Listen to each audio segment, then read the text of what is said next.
about number 2?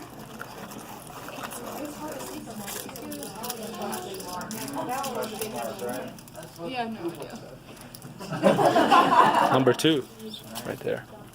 So that is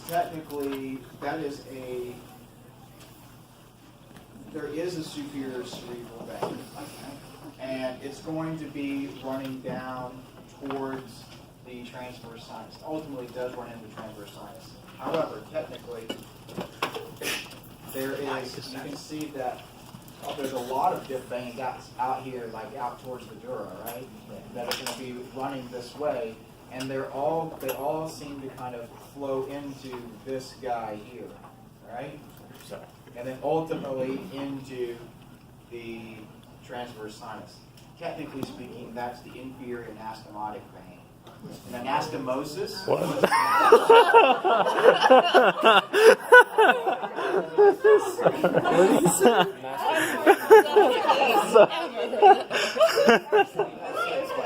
Sorry, are we in anatomy?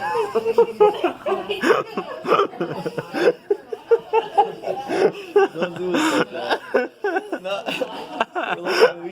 Don't do it like that.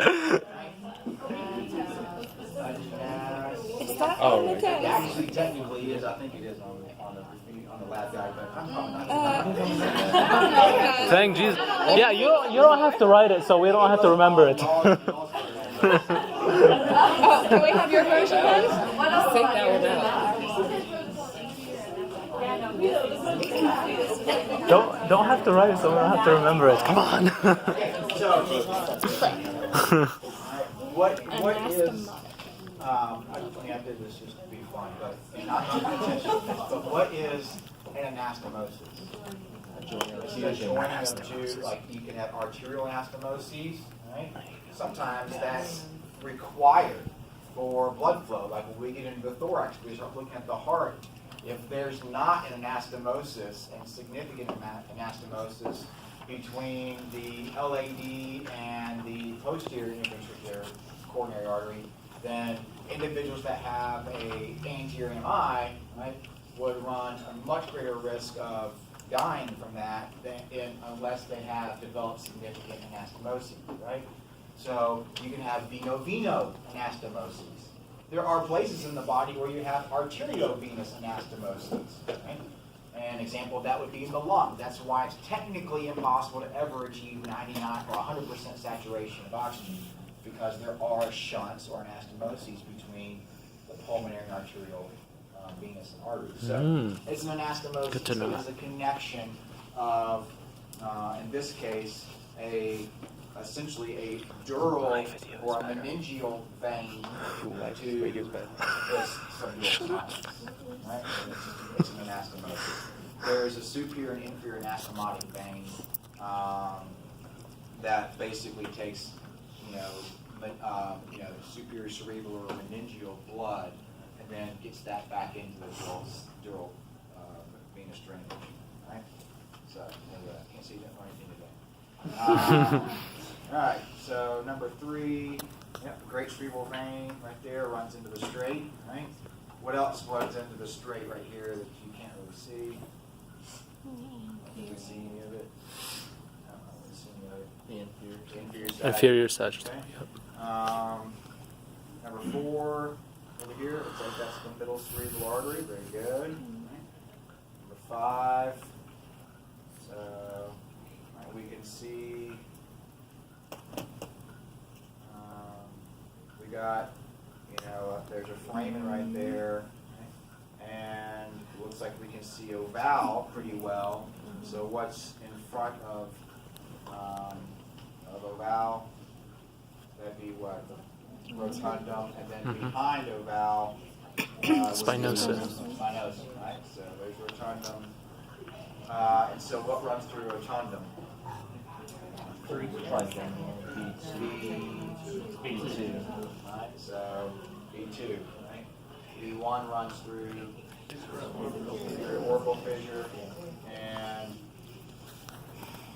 B3 through right? So 5, 6. Right?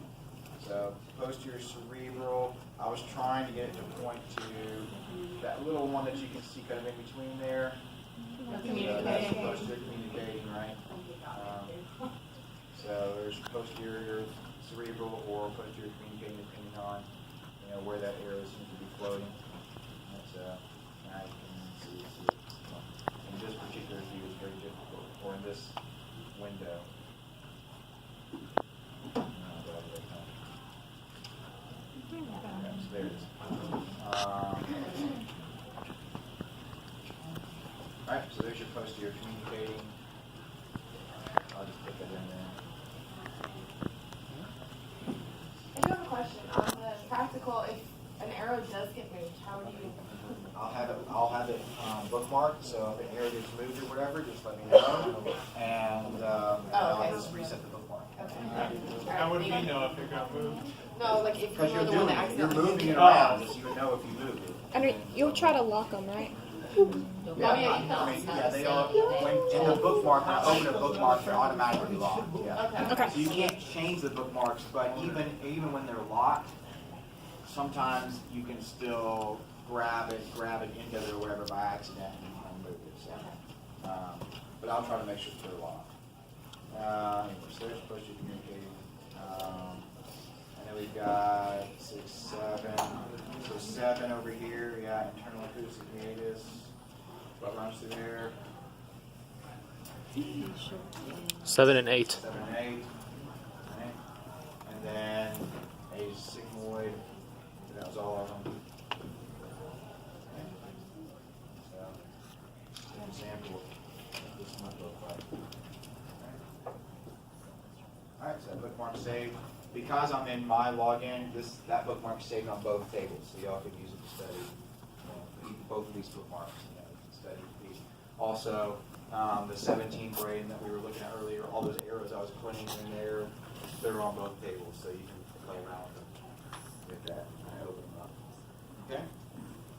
Alright, is there anything that you still wonder about? Questions you can ask? So examine the directions.